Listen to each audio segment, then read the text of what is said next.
ഇതുപോലെ കുറച്ച് colour papers നിങ്ങളുടെ കയ്യിലുണ്ടെങ്കിൽ ഓടിപ്പോയി എടുത്തോണ്ട് പോരെ. നമുക്കിന്നൊരു കുട്ടി ബൊക്കെ ഉണ്ടാക്കാം. ഈ പച്ച കളർ പേപ്പർ രണ്ടായി മുറിച്ചിട്ട് ഇതുപോലെ റോൾ ചെയ്തെടുത്താൽ പൂവിന്റെ തണ്ട് റെഡി. ഇനി പൂ ഉണ്ടാക്കാൻ നിങ്ങൾക്ക് ഇഷ്ടമുള്ള കളർ എടുത്തോ.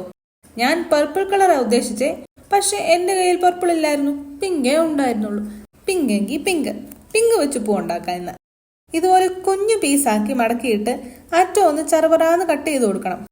ഒരു 5-6 ഇതുപോലെ അങ്ങ് ഉണ്ടാക്കിയേക്കണം.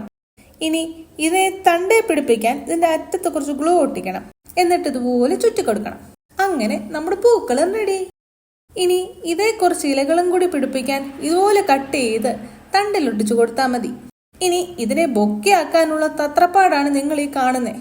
അവസാനം ഒരു ടേപ്പ് ഒട്ടിച്ചു കൊടുത്ത് അതിനെ ഒന്ന് സെറ്റാക്കി. ഹോ എന്റെ ദൈവമേ! ഇനി ഇതിനെ 2 കളർ പേപ്പർ കൊണ്ട് ഇതുപോലൊന്ന് ചെയ്തെടുത്തിട്ട് ഒരു റിബണും കൂടി കെട്ടിക്കൊടുത്താൽ മിനി ബൊക്കെ റെഡി. ഇത് ഞാൻ ഒരാൾക്ക് കൊടുക്കാൻ ഉണ്ടാക്കിയതാ. ആരാന്ന് നാളെ പറയാമേ. ഇഷ്ടപ്പെട്ടാൽ ലൈക്കും സബ്സ്ക്രൈബും ഒന്നും മറക്കണ്ട കേട്ടോ.